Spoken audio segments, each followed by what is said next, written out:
اعمل ايه علشان ما اتحركش كتير. هنا بقى نشرح حته عميقه شويه. يلا بينا. الناس نوعين، واحد سبيشالست بنسميه الغواصه، وواحد جنراليست بنسميه السفينه.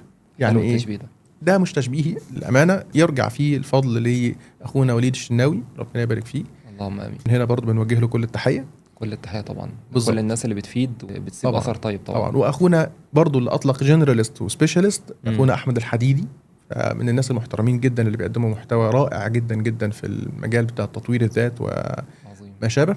فاللي اقصده ان الجنراليست ده بيعرف يعمل كذا حاجه. اوكي. ومتعدد المهارات، مش لازم يكون متعدد الشغف، لكن متعدد المهارات. يعني يعرف يشتغل على الوورد، ويعرف يشتغل على الفوتوشوب، ويعرف يشتغل على كانفا، ويعرف يشتغل حاجات كتير، ويعرف يشتغل مهارات يدويه كويس، وهكذا.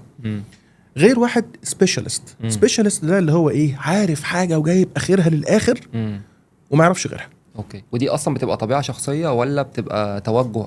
توجه.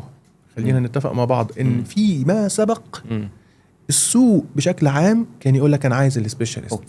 اوكي. الجديد فين يا فندم؟ الجنرالست. الله يفتح عليك. ان على مدار السنتين الثلاثه اللي فاتوا، علشان الاي اي ما يستبدلكش بسهوله، لازم تكون عندك بتعرف تعمل كذا حاجه. اوكي كويس. فتبقى اقرب للجوكر.